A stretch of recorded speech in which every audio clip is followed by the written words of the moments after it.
dipersembahkan oleh Ovaltino mau? Kenyangnya bikin kamu super happy.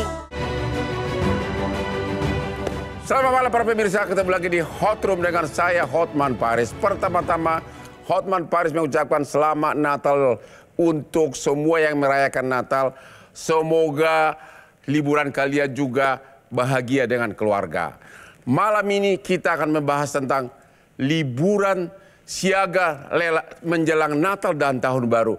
Bagaimana dengan cuaca ekstrim? Apakah tiket pesawat akan turun? Apakah jalan tol akan lancar? Bagaimana nanti menjelang Natal dan Tahun Baru? Inilah hari kebahagiaan keluarga yang ditunggu-tunggu. Ada yang upacara keagamaan, ada yang pulang kampung. Inilah Hot Room, jelang Natal dan Tahun Baru.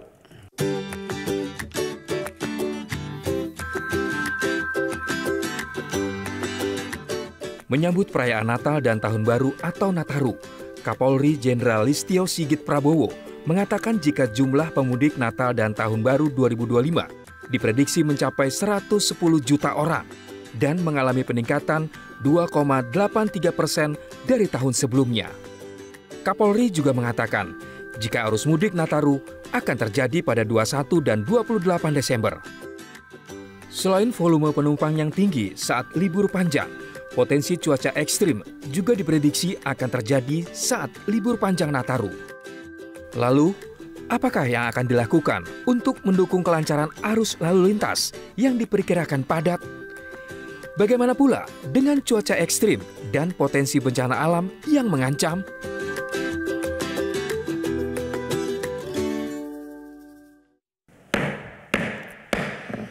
Pemirsa, seperti biasa saya selalu ingatin kepada kaum yang berumur seperti aku, jangan lupa selalu minum kopi luwak hitam premium. Kenapa? Akan mengurangi kemungkinan lupa ingatan, ya.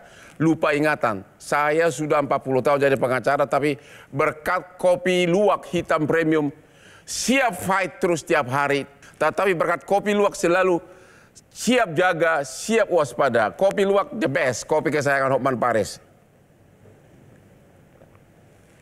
Juga kopi kesayangannya Sintayong, pelatih tim nasional bola Indonesia.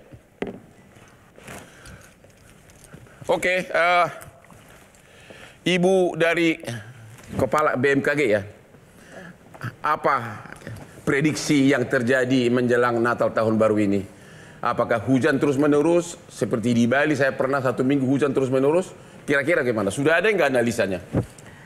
Betul. Jadi kami sudah melakukan analisis sejak bulan Oktober. Ya. Kemudian diupdate di bulan November. Ya. Jadi analisisnya pada periode waktu tanggal waktu itu awal Desember hingga awal Januari, kami memprediksi terjadi peningkatan curah hujan hingga akhir tahun dan awal tahun karena beberapa fenomena di atmosfer dan anomali iklim global yang terjadi bersamaan. Ya, antara lain memang yang pertama adalah biasa fenomena yang selalu terjadi yaitu masuknya musim hujan dari monsun Asia, kemudian bersamaan dengan terjadinya anomali iklim global yang disebut La Nina lemah dan berdampak pada peningkatan curah hujan di wilayah Indonesia dapat mencapai 20% atau lebih. Peningkatan.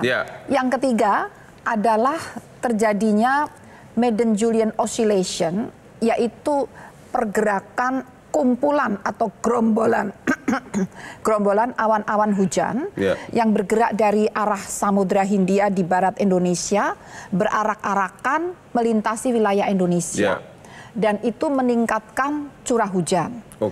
Yang musim hujan tadi fenomenanya adalah bersamaan dengan puncak musim hujan atau menjelang puncak musim hujan. Kapan itu?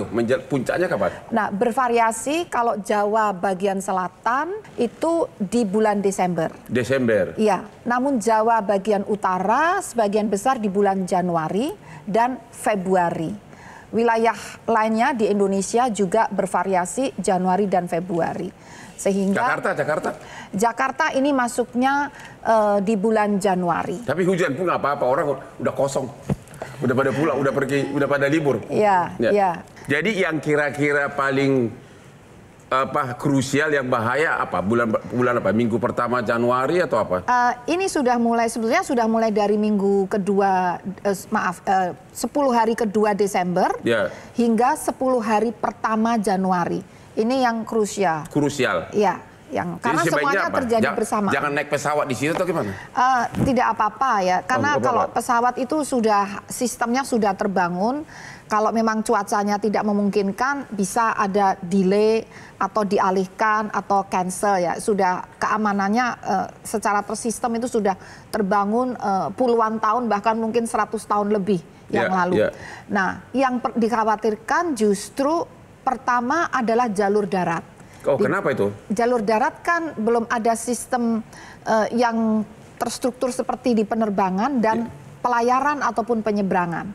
Jadi sangat tergantung pada individu. Kalau pesawat, kapal ini sudah punya sistem ya, jadi bukan individu. Oleh karena itu kami menyiapkan informasi khusus cuaca di sepanjang jalur darat. Itu ada untuk setiap hari selama prediksinya 6 hari ke depan. Jadi Bapak kalau akan pergi 6 hari lagi, Bapak bisa cek yang jalur mana yang harus dihindari. Atau itu cek di mana itu, Bu?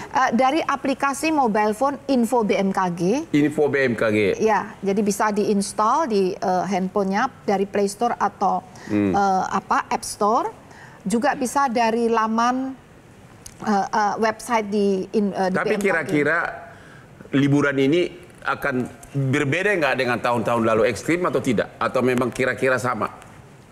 Kalau tahun lalu ini cuacanya lebih melompat dibandingkan tahun lalu. Oh, jadi ini agak lebih ada kemungkinan ekstrim ya? Iya, masih ekstrim. Karena tadi ada 5-6 fenomena yang terjadi pada periode waktu yang sama. Masing-masing meningkatkan curah hujan dan mereka mengamplifikasi. Gimana Ibu Erna? Kok tiket pesawat nggak turun, Bu? DPR gimana? Ya, sebagaimana kita ketahui ini juga Pak Presiden Prabowo juga concern banget terhadap harga tiket ini. Cuman kan harus tetap dipilah dan selektif juga. Artinya jangan sampai dengan turunnya harga tiket ini merugikan juga pihak dari. Tapi belum turun kan sampai sekarang? Beberapa sudah ada yang turun, tetapi beberapa masih belum bisa dikatakan turun, Pak. Nah, saya pikir pemerintah juga harus lebih concern terhadap harga tiket ini, terutama tiket pesawat. Karena bukan pada cost-nya atau price-nya, tetapi pada bagaimana keberpihakan pemerintah kepada rakyat. Nah, bagaimana? Yang nyatanya bukan kepada itu kebijakan udah tiba di libur nih. Iya, bukan kepada, ini bukan kebijakan yang populis, tetapi kebijakan strategis bagaimana kemudian rakyat bisa mendapatkan aksesibilitas yang berkeadilan. Makanya kita juga harus juga mendukung bahwa harga tiket pesawat ini bisa kemudian disesuaikan. Tiket jalur lain gimana? Kereta api apa semua nggak ada yang turun, semuanya sama? Ya, kalau PSO sama. Kalau yang beberapa itu ada yang disubsidi. Ada yang disubsidi oleh pemerintah, ya. Halo Ibu dari Jasa Marga. Gimana prediksi dari persiapan Jasa Marga nih, Ibu Lisye? Gimana persiapan Jasa Marga?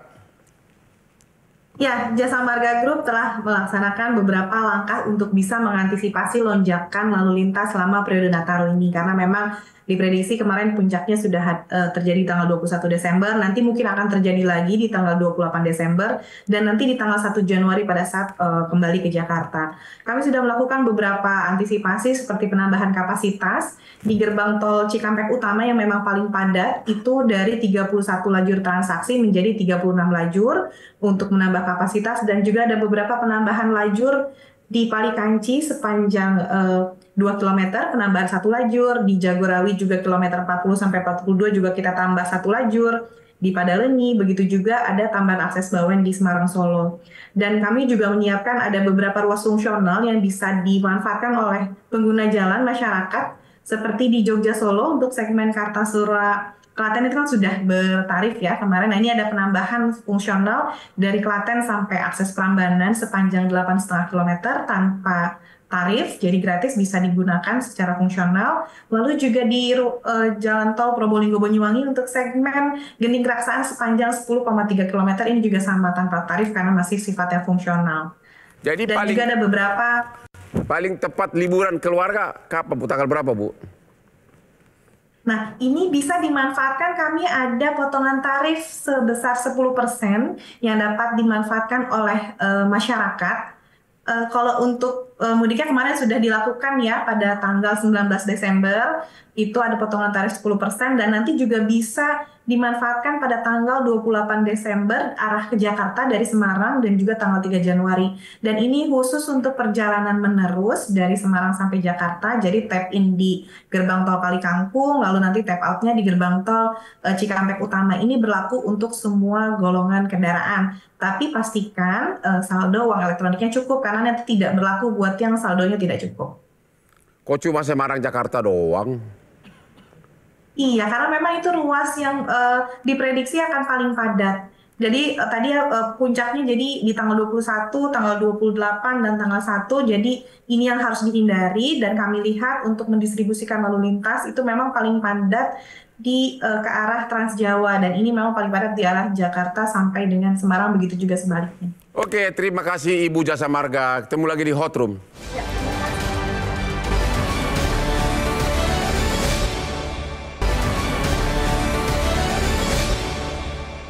Dipersembahkan oleh Ovaltino Mau, kenyangnya bikin kamu super happy. Ketemu lagi di Hot Room. Pak Deddy Herlambang, bagaimana persiapan pemerintah atas transportasi menjelang Natal tahun baru ini menurut Anda? Ya, baik. Kalau untuk masalah persiapan transportasi, khususnya darat itu juga terbagi dua. Ya, kereta api dan juga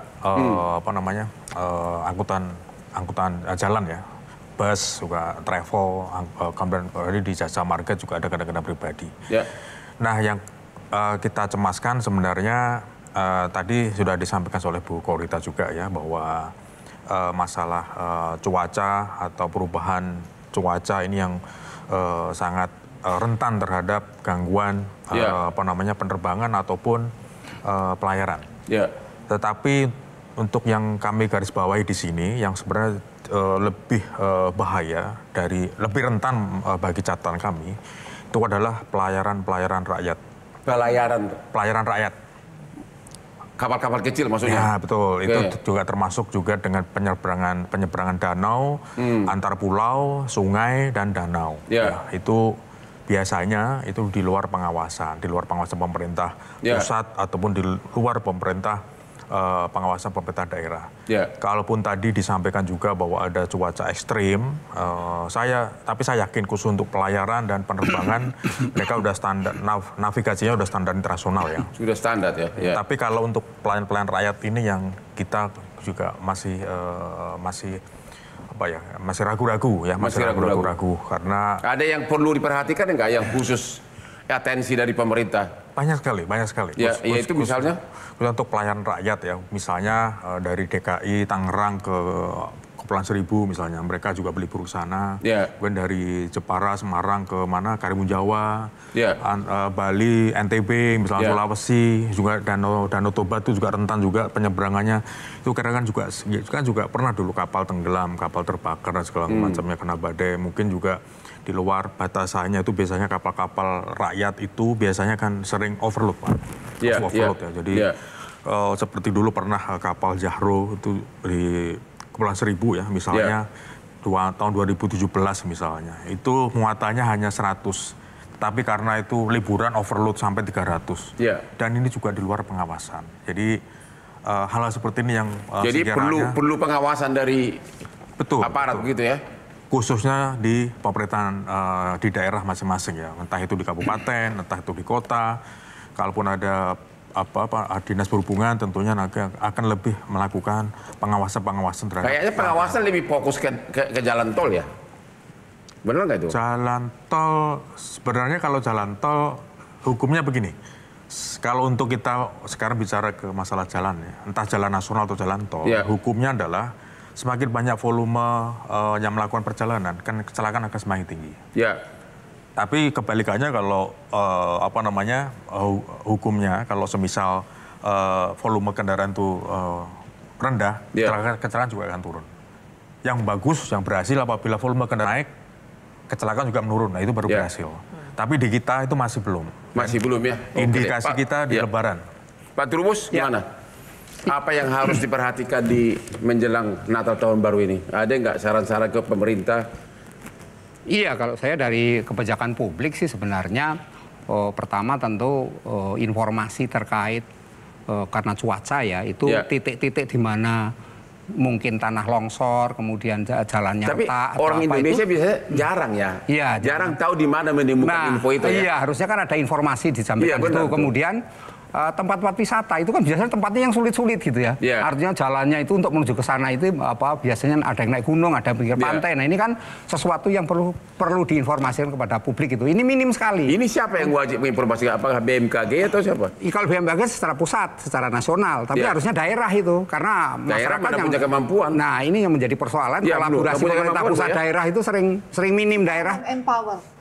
Kenapa? Pusat mengempower, memberdayakan pemerintah daerah. Oh begitu. Ada koordinasi dengan karena BMKG juga ada yang di daerah.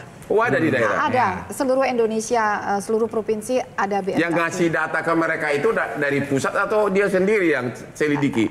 Kalau tentang cuaca dari BMKG pusat dan daerah. Kalau tentang cuaca. Tapi kalau tentang banjir, longsor itu di luar kewenangan BMKG. Banjir longsor di luar kewenangan BMKG. Apalagi Pak? Iya, yang kedua terkait dengan ini kalau transportasi tol nih. Tol itu seringkali kalau Lebaran itu memang lebih ini ya, pokoknya informasinya lebih siap gitu ya. Tapi kalau Natal itu minim gitu ya, minim informasi sehingga ketika nanti misalnya di rest area, di tol ini ya, rest area itu sering numpuk di situ. Jadi orang mau keluar susah, mau masuk juga akhirnya ada yang tiduran di pinggir tol itu seringkali terjadi. Nah ini seringkali harus ada penindakan sebenarnya dari pihak ini BUJT Jalan Tol, pengelola Tapi jalan kan tol. nikmat liburannya di situ. Nah memang ini masalah mereka terus bisa tidur di situ bawa anak-anaknya. Nah itu penting, yang itu informasi itu kalau tol ya. Kemudian informasi mengenai one way, kemudian jalan mungkin istilahnya ganjil genap. Itu memang perlu diterapkan pada titik-titik tertentu karena memang kadang-kadang volume kendaraannya banyak sekali itu kadang-kadang nggak siap mereka itu sudah dibiarkan itu mereka udah bayar masuk ke dalam ya udah biarin aja mereka mau. Informasi seperti ini dari siapa? Dari Kemenhub atau dari BMKG? BMKG kan hanya cuaca ya.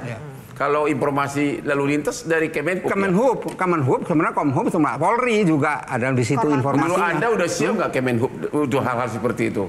Biasanya yang Nataru jarang. Kalau Nataru jarang informasinya disampaikan. Biasanya ada kalau Lebaran, Idul Fitri. Kalau Lebaran itu lebih siap. Dia lebih siap. Kalau Natal tahun baru kenapa? Karena kurang. Mungkin lebih sedikit gerakan atau apa? Biasanya asumsinya sedikit legal. Tapi ini Nataru ini diperkirakan ada 110 juta orang yang akan bermobilitas di tahunan ini. Nah ini kan harusnya ada persiapan jauh lebih baik sebenarnya. Jadi harusnya lebih ada persiapan dini ya? Iya, sebenarnya untuk preventif. Kemudian ini banyak juga yang itu bis-bis yang biasanya bis pariwisata itu yang begini. Karena bis pariwisata jarang dicek itu rem ceknya itu. Nah itu seringkali remnya blong. Itu barangkali terjadi, itu yang sering terjadi. Nah ini juga harus diantisipasi. Artinya ini Kemenhub ini sebenarnya harus ngecek bahwa ini semua harus siap. Jangan sampai nanti masyarakat kan tinggal sewa saja. Bayar satu bis berapa. Ya Ibu Jasa Marga. Emang kalau Natal tahun baru sama Lebaran perbandingannya apa? Kami dari pihak Jasa Marga pada prinsipnya sama. Kami melakukan Jasa Marga Siaga untuk seluruh Jasa Marga Group itu menyiagakan seluruh di titik-titik yang memang akan ada peningkatan lalu lintas, penambahan petugas, layanan transaksi, layanan lalu lintas. Kami juga bekerja sama dengan pihak kepolisian apabila tadi ada hal-hal yang memang tidak tertib gitu ya, baik itu di jalan tolnya, di ruasnya maupun di rest area, itu kami bersama dengan pihak kepolisian menindak untuk bisa dihimbau kepada pengguna jalan tol ini untuk bisa tertib. Pada prinsipnya kami sama menginformasikan keseluruhannya, langkah-langkahnya, dan tentu saja memang ada perbaikan terus ya setiap periode mulai dari Lebaran ke Nataru, nanti Lebaran lagi, seperti itu. Oh begitu ya. Sekarang dari mulai tanggal 21 sampai tanggal 1 Januari kira-kira hari apa yang harus hati-hati? Bakal ada ekstrim. Dari data kami memohon siaga. Jadi dari sisi pemerintah kami menganggap ekstrim itu ada di sepanjang hari untuk kesiapsiagaan. agar aparat itu berjaga-jaga apakah jalan harus ditutup atau dialihkan. Jadi levelnya kami pada skenario terburuk seakan-akan ekstrim sepanjang hari. Meskipun kami melakukan modifikasi cuaca. Namun karena fenomenanya terlalu banyak, ada 6 fenomena terjadi bersamaan, diprediksi kemampuan modifikasi cuaca ya sekitar 30%. Sehingga kesiapsiagaan oleh aparat pemerintah itu tetap ini. Baru saja nih kami keliling ini ke provinsi-provinsi yang diidentifikasi akan menjadi zona merah. Kira-kira Natal tahun baru Bali gimana?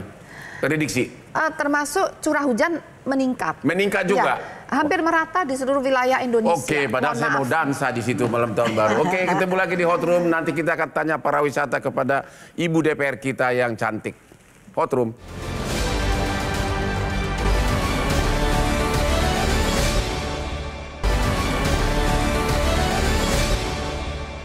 Dipersembahkan oleh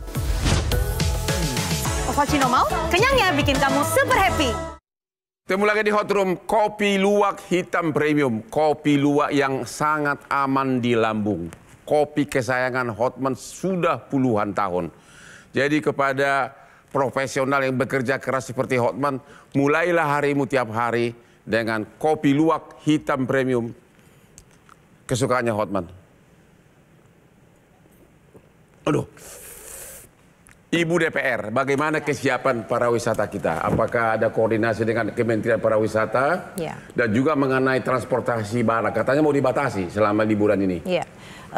Berdasarkan data dari Kementerian Pariwisata, itu daerah-daerah destinasi wisata unggulan itu ada di Bali, Yogyakarta, dan juga Bandung.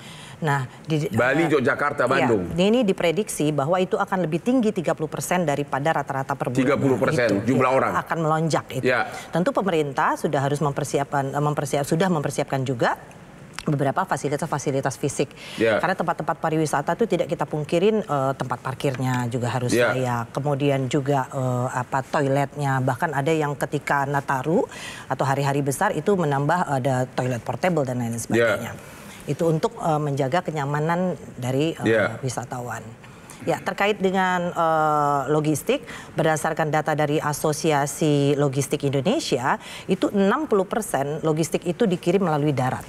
60%. Apakah bakal dibatasi atau tidak selama liburan ini? Ya, sebenarnya pembatasan ini juga harus hati-hati dan harus sangat selektif sekali. Terutama itu tidak berlaku bagi kemudian kebutuhan pokok, BBM. Tapi mana mungkin dibatasi, kan nggak pernah kita lihat. Orang lewat-lewat aja dari jalan tol. Faktanya mungkin seperti itu. Tetapi memang bagi kebutuhan pokok, kemudian obat-obatan, terus kemudian BBM dan BBG itu tidak boleh. Tetapi bagi logistik lain itu bukan dibatasi. Air kemasan katanya dibatasi, bukan? Saya rasa tidak. Ini bukan karena itu kan termasuk bahwa itu kebutuhan harian. Kebutuhan pokok ya? Kebutuhan harian. Dan untuk yang misalnya logistik barang lainnya, itu bukan dilakukan pembatasan jumlah, tetapi kemudian diatur alurnya. Mungkin di jam-jam yang tidak sibuk atau tidak padat seperti itu. Atau kegiatan-kegiatan lainnya, misalnya ada kegiatan konstruksi dan lain sebagainya, itu juga mungkin diaturnya. Itu kan sudah ada juga pengaturannya di dalam SKB yang ditetapkan Menteri Perhubungan, Kementerian PU, dan juga Polantas Polri. Bali gimana? Ada special attention nggak untuk Bali? Itu kan tempat turis penghasil devisa Indonesia. Iya. Bali kan memang penghasilan terbesarnya dari wisatawan yang datang, baik mancanegara maupun dalam negeri. Tentu Bali sudah pemerintah telah mempersiapkan bagi daerah destinasi-destinasi unggulan ini terhadap seluruh baik itu infrastrukturnya maupun juga pengaturan daripada wisatawan tersebut. Saya pikir overcrowding yang disampaikan ini tidak seperti apa yang juga dibayangkan, bahwa pemerintah sudah melakukan kesiapan-kesiapan untuk menangani overcrowding tersebut. Begitu. Jadi Bali aman-aman aja ya? Insya Allah aman-aman saja. Gimana Pak Dedi? Bali gimana? Bali, Jogja sama. Bali katanya Bandung. Bandung gimana? Bandung termasuk salah satu pusat favorit, tapi itu udah gila-gilaan macetnya. Kalau untuk posisi saya kan memang di keselamatan Pak. Kalau misalnya di Bandung, yaitu tadi kalau misalnya kita ini saat ini kalau Nataru kan juga kita bareng juga dengan liburan sekolah. Ya. Liburan sekolah otomatis ada bus-bus pariwisata. Biasanya bus-bus pariwisata ini yang berbahaya. Berbahayanya karena memang mereka angkutan non trayek ini memang biasanya di luar pengawasan. Begitu ya. Ibu Jasa Marga, Bandung gimana? Orang Jakarta itu semana-mana sekarang Bandung ya Pak. Itu udah gila-gilaan macetnya, gimana persiapannya itu? Ya betul sekali. Jadi memang Bandung menjadi salah satu diprediksi yang memang ke arah sana ya. Jadi kami mantau ada 4 gerbang tol utama. Salah satunya memang gerbang tol Kalihurip Utama itu jadi pintu masuk dari Jakarta menuju Bandung. Itu diprediksi memang dari mayoritas yang keluar Jakarta itu kan ada ke arah timur, itu 42%, itu nanti akan terbagi yang ke arah Trans Jawa dan juga ke arah Bandung. Nah ini memang masih 50% itu yang ke arah timur ke arah Bandung, dan tentunya kami juga menyiapkan tadi ada peningkatan kapasitas gitu ya, terus juga penambahan layanan transaksi di gerbang tol seperti penambahan petugas, mobile reader supaya jadi tidak ada penumpukan pada saat melakukan transaksi di gerbang tol gitu. Jadi memang titik-titik ini juga menjadi pantauan kami. Contohnya memang menuju Bandung itu kan di kilometer 66 tuh yang pertama ya di Daulan, itu juga kami jaga di situ dengan pihak kepolisian untuk bisa memastikan apabila melebihi kapasitas, kami bersama dengan pihak kepolisian, tentunya dengan diskresi kepolisian, akan diberlakukan kontraflow misalkan gitu ya. Jadi ada batasan-batasan jumlah kendaraan per jamnya yang diatur. Nanti apabila melebihi akan ditambah jadi satu lajur. Kalau ke Bandung itu malam atau siang? Saat hari tanggal merahnya itu justru lebih banyak di pagi sampai siang. Di pagi ya, sampai siang. Kalau untuk ke arah tempat wisata gitu ya. Oke, terima kasih. Ibu peramal cuaca, ada alatnya nggak? Ada. Jadi tadi untuk memprediksi itu kan ada radar. Memprediksi, tapi memodifikasi? Ada, yaitu dengan garam. Hah? Garam. Apa, dibawa naik pesawat? Naik pesawat, ya, naik pesawat. Terus? Kemudian kalau ada awan-awan tebal ini biasanya dihindari oleh pilot karena berbahaya. Yeah. Kalau ini malah ditabrak. Di situ garam ditabur. Itu sehingga, bisa berapa ton itu garam? Beberapa ton. Jadi kalau misalnya satu hari itu bisa beberapa ton. BMKG sering melakukan itu? Kami iya, tapi bekerja bersama. Kami kan tidak bisa setir pesawat nih dengan TNI atau dengan BNPB ini di Pulau Jawa gitu. Menjelang Natal tahun baru udah disiapkan garam berapa ton atau belum ada? Oh, sudah dijalankan sejak tanggal 7 Desember. Setiap hari 24 jam. Apanya yang dijalankan? Garamnya itu dia menabur garam itu. Di mana? Di laut Jawa. Sebelum masuk waktu itu kami 78 itu melindungi DKI. Karena sudah diprediksi akan terjadi hujan ekstrim. Berkoordinasi dengan PJ Gubernur DKI, akhirnya tanggal 78 yang harusnya itu ekstrim, itu menjadi hujan biasa. Itu. Jadi awan yang harusnya belum turun, harusnya bertiup ke arah darat, ke DKI, itu dipaksa turun di atas Laut Jawa. Jadi mempercepat, jadi menyemai awan hujan, dikarbit biar cepat turun gitu. Nanti sudah ada persiapan untuk kira-kira belum tahu kapan lagi digaramin itu semua. Oh, ini masih berjalan terus. Masih ya? Masih sampai nanti awal tahun baru istilahnya. Gimana Trubus? Komentarnya atas ini semua, coba. Iya, kalau saya komentarnya adalah yang penting masyarakat kalau sisi publik ya, publiknya harus diberikan informasi. Artinya ketika itu sedang rekayasa, nah kemudian daerah mana nanti akan hujan deras, informasinya jadi tahu. Karena biasanya hujan deras, petir, itu pohon tumbang. Nah kalau pohon tumbang biasanya menghambat orang bermobilitas. Itu yang jadi masalah di situ. Nah masyarakat harusnya diberitahu gitu. Kalau memang daerah sini mau hujan deras karena memang pengalihan rekayasa dari Jakarta misalnya. Berarti anginnya mau diarahkan kemana? Ke Bogor. Atau ke ini hujannya di arah Bogor, berarti masyarakat Bogor udah siap gitu. Kalau mau arah ke Bogor berarti harus ada kesiapan. Terus secara global persiapan menurut Anda sudah nggak ada yang perlu diwakili? Ada saran nggak kepada DPR atau kepada BMKG di sini dari para pengamat ini? Ya tadi memang kalau saran kami ya seperti tadi sudah saya sampaikan di awal bahwa yang terkecil-kecil ini biasanya memang jauh dari penguasaan pusat atau penguasaan daerah. Makanya, misalnya apa? Seperti tadi Pak, pelayaran rakyat itu kan. Oh, pelayaran rakyat. Itu kan juga baru minggu kemarin kan juga ada beberapa perahu-perahu tenggelam juga di Sulawesi juga, di Ambon juga. Ini tuh kan jauh dari. Tapi kalau ketika kecelakaan misalnya pesawat heboh banget. Padahal setiap hari kendaraan di jalan 1 jam itu 3 sampai 4 orang meninggal dunia karena kecelakaan. Gimana? 1 jam 3 sampai 4 orang meninggal dunia akibat kecelakaan. Di mana? Darat. Di Indonesia. Di Indonesia. Tiap jam meninggal. 3 sampai 4 orang. Itu data dari siapa tuh? Dari Korlantas. Tiap hari, tiap jam. 4 orang meninggal di Indonesia gara-gara kecelakaan lalu lintas. Di seluruh Indonesia. Seluruh Indonesia nasional. Saya baru tahu itu 4 orang. Jadi dari data Korlantas sejak Januari hingga Desember awal itu sudah 27.000 meninggal. 27.000 meninggal. Belum kita menghitung yang disabilitas tetap. Ya, maaf. Berarti lebih bahaya jalan darat dong daripada pesawat. Betul. Pesawat lebih aman, Pak. Pesawat lebih aman daripada darat. Tapi ketika pesawat jatuh heboh banget. Padahal darat itu mencabut nyawa. Dan itu banyak kan di semua kota, tidak di apakah di jalan di kota besar atau kota kecil? Kalau kita secara provinsi paling banyak itu di Jawa Timur. Di mana? Di Jawa Timur. Di Jawa Timur, Kenapa Surabaya. Itu? Karena memang di angkutan lebih banyak di jalan nasional. Lalu yang kedua Jawa Tengah. Jawa Tengah.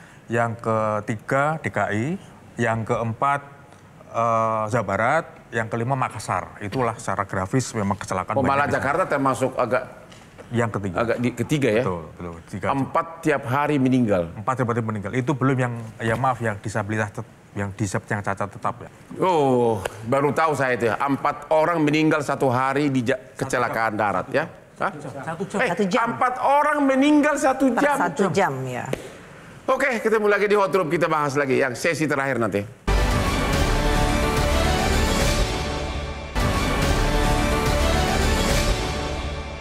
Dipersembahkan oleh Ovaltino mau, kenyangnya bikin kamu super happy. Ketemu lagi di Hot Room. Kepala BMKG, coba dikasih pesan-pesan ke Mas yang mau mudik, apa yang paling fokus perlu dipersiapkan dan diperhatikan menjelang mudik? 1, mohon terus monitor perkembangan informasi cuaca di aplikasi Info BMKG. Karena kalau misalnya Anda akan melakukan perjalanan 6 hari sebelumnya, itu cuacanya sudah kita ketahui mulai hari ini. Jadi maksimum 6 hari sebelum sudah tahu ya? Sudah tahu. Oke. Ya itu. Jadi silakan kita bisa tahu jam berapa mau hujan di titik di kecamatan mana. Itu bisa tahu. Sekali lagi Bu, diklik di mana? Info BMKG, aplikasi Info BMKG. Itu ada di situ. Di jalur mana akan terjadi hujan. Itu akurasinya berapa persen? Kalau cuaca di darat itu 90%. Oh. Itu di darat. Kalau penerbangan harus 100%. Penerbangan 100%. Oh begitu? Iya, lebih ketat penerbangan. Jadi nggak boleh salah. Apalagi pesan Ibu kepada para pemudik ini? Nah, yang kedua, ini setelah memonitor, susun perencanaan. Jadi kalau mau jalan yang aman, itu lewat jalur mana, atau kalau memaksa ingin di jalur yang sama, jam berapa. Karena hujan itu bisa diketahui mulai jam berapa sampai jam berapa. Jadi susun perencanaan perjalanan. Jadi, seperti itu. Jam hujan itu kan tidak tergantung jamnya, kan ada pagi, ada malam, ada siang begitu. Tapi perakiraan itu sudah bisa tahu. Tanggal 6 itu mau turun hujan pukul berapa, itu sudah bisa tahu. Sehingga kita bisa merencanakan, oh besok aku mudiknya. Itu pas, itu 90% benar itu akurasinya? Iya. Oh begitu? Betul, iya. Sekarang zamannya udah beda Pak. Bukan hal yang luar biasa lagi, itu tuntutan. Apalagi Bu? Apalagi untuk pemudik? Yang kedua, ini jangan merusak lingkungan, membuang sampah sembarangan. Karena hujan kali ini lebih lebat dari tahun lalu. Hujan bakal lebih lebat? Akan lebih lebat dan hampir merata di seluruh wilayah Indonesia. Jangan buang sampah sembarangan. Karena itu akan menyumbat drainase. Kalau masih sempat, rumah saya aja kebanjiran Pak. Jadi kami buat sumur resapan tambah lagi. Oh begitu. Sumur resapan. Jadi jaga lingkungan. Jaga lingkungan itu. Jadi paling penting info cuaca ya? Info cuaca. Info cuaca di aplikasi? Info BMKG, di sosial media. Di sosial media juga ada. Di YouTube, di laman BMKG juga ada. Di televisi, di radio juga ada. Jadi sebelum berangkat sudah harus tahu resiko yang akan terjadi. Betul. Wah, ternyata BMKG ini gunanya banyak juga ya. Insya Allah. Oke. Ibu DPR ada pesan untuk rakyat di menjelang libur ini? Ya, pesan saya yang pertama adalah safety first. Safety first? Ya, bagi pemudik dan bagi yang ingin berwisatawan. Jadi keamanan adalah yang nomor satu, keselamatan nomor satu. Tetap cek dulu kendaraan dan lain-lain sebagainya, persiapan-persiapan ketika akan mudik.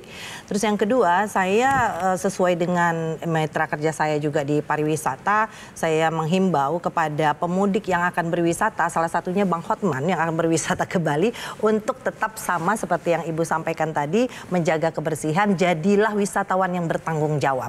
Artinya menjaga lingkungan dan juga aware terhadap kebersihan lingkungan. Terima kasih Ibu DPR. Dari Jasa Marga, apa pesan untuk para pemudik? Apakah ada diskon jalan tol selama mudik ini? Kenapa nggak pernah ada diskon selama mudik, selama tahun baru Natal? Ada, kita ada potongan tarif untuk selama periode Nataru ini. Kemarin pada saat arus mudik sudah dilakukan pada tanggal 19 Desember sebesar 10%. Lalu nanti untuk kembalinya juga akan diberlakukan pada tanggal 28 Desember dari Semarang ke Jakarta dan juga di tanggal 3 Januari. Jakarta Bali nggak ada? Sendiri. Jakarta Bali nggak ada? Jakarta Semarang mulu. Nggak ada, kayak kejauhan nanti jarak darat, laut, dan udara. Baik, untuk himbauan kepada pengguna jalan tolnya, ada 4 hal yang harus diperhatikan untuk masyarakat yang akan menggunakan jalan tol. Yang pertama sama seperti dengan Bu Rita dari BMKG, itu dalam merencanakan perjalanan. Hindari waktu puncak, pilih waktu yang memang tidak menjadi waktu yang favorit, dan juga melakukan perencanaan perjalanan. Kita ada aplikasi namanya Travoy, nanti jadi bisa diunduh di iOS maupun di Android. Apa nama aplikasinya? Travoy. Itu untuk seluruh Indonesia atau itu hanya jalan tol ya? Betul, untuk seluruh, ya betul, untuk seluruh Indonesia di jalan tol milik Jasa Marga Group. Nah ini di sini bisa cek rute perjalanannya, tarifnya, bayarnya di jalan tol mana saja. Bahkan ada fitur CCTV yang memang menjadi favorit nih untuk bisa masyarakat bisa langsung lihat sendiri secara real time kondisi di ruas-ruas mana yang mau dipilih, itu bisa langsung dicek CCTV kami yang ada lebih dari 2.500 CCTV tersebar di ruas tol milik Jasa Marga. Lalu yang kedua, sama tadi dalam melakukan persiapan perjalanan, pastikan kondisi pengemudi dan kendaraan dalam keadaan layak dan prima. Pastikan perbekalannya, misalkan bahan bakarnya cukup, saldo uang elektroniknya cukup, gitu. Jadi nanti semua informasi juga bisa dicek di aplikasi Travoy itu, posko-posko di mana, terus juga bahan bakar, SPBU itu juga ada. Lalu yang ketiga adalah selama berkunjung di rest area, misalkan untuk beristirahat, kami menghimbau untuk pengguna jalan tol tidak berlama-lama untuk ke toilet, untuk beli makan, ibadah, atau juga mengisi bahan bakar. Lalu yang terakhir adalah penting sekali selama perjalanan untuk pengguna jalan tol memastikan mengikuti rambu dan arahan petugas di lapangan. Apabila misalkan nanti ada rekayasa lalu lintas, itu mohon sekali untuk bisa mengikuti rambu-rambu yang ada di sana dan juga bisa menghubungi call center Jasa Marga 24 jam di 14080 apabila ingin meminta layanan atau mengetahui informasi juga bisa call. Berapa nomornya? 14080. 14080 call center ya. Terima kasih Ibu Jasa Marga, terima kasih. Sekarang Pak Dedi Herlambang. Ya. Apa pesan untuk para pemudik? Baik, begini, menurut data yang kami bawa sampai saat ini, bahwa untuk special days ya, seperti Lebaran, Nataru, memang terjadi banyak kecelakaan. Ya. Tetapi bukan kecelakaan dalam perjalanan panjang untuk di jalan tol atau nasional, tapi justru di titik-titik wisata. Ya. Jadi dari rumah ke tempat wisata justru terjadi banyak kecelakaan di sana. Ya. Nah, untuk saran dari kami, pemerintah daerah di sana, juga Kapolres, kemudian juga di sub setempat itu lebih aware mengenai masalah. Pemda juga harus berperan, khususnya di tempat wisata. Karena data yang kami handle, kami baca itu memang banyak di tempat wisata. Iya, tempat wisata. Malah justru bukan di jalan tol atau jalan nasional, justru di tempat wisata itu paling banyak. 50% lebih, betul. 50% lebih kecelakaan justru banyak ada di tempat-tempat wisata. Seperti itu. Terima kasih Pak Dedi. Pak Trubus? Iya, kalau dari saya ini aja Pak. Yang penting yang jangan menggunakan roda 2 atau naik motor. Jangan menggunakan roda 2 untuk. Ya kalau nggak punya kenapa dong Pak? Pakai ini transportasi umum dong. Kan transportasi umum kan ada disediakan transportasi umum. Kan dari segi kecelakaan motor memang lebih tinggi ya? Lebih tinggi. 70 sampai 80% kendaraan roda 2. 70 sampai 80% ada kecelakaan roda 2. Ya betul. Sisanya odol, truk, sama bus. Oh begitu ya? Ya. Naik motor paling banyak. Terus yang kedua itu karena tadi jadi pertama usahakan jangan naik motor mudik. Karena kondisi. Oke, Bapak Ibu semua narsum, terima kasih banyak. Halo para pemirsa, saya juga sangat terkejut barusan ketika para narsum ini mengatakan di Indonesia 4 orang meninggal dalam 1 jam karena di jalur transportasi darat. Dan 70% adalah naik motor. Itu sangat mengkhawatirkan, ya. Oleh karenanya jangan lupa hidup ini singkat, nikmatilah hidupmu. Kamu harus liburan. Hidup ini singkat, nikmatilah hidupmu. Tapi hati-hatilah, ya. Nontonlah buka aplikasi BMKG, ya. Usahakan jangan naik motor, ya. Dan nanti ketemu saya di Pantai Kuta di Bali. Demikianlah Hot Room malam ini yang tayang setiap hari Rabu jam 9 malam. Sampai ketemu lagi Hot Room. Sini Bu.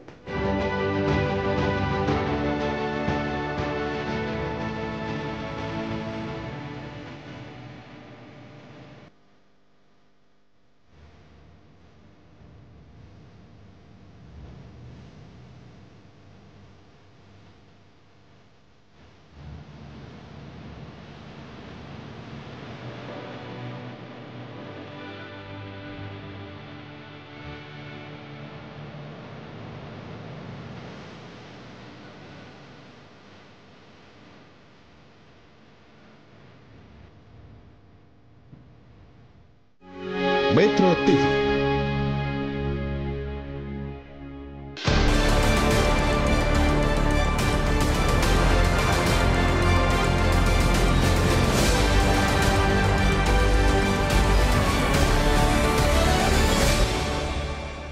Jelajahi cara baru mendapatkan informasi. Download Metro TV Extend sekarang.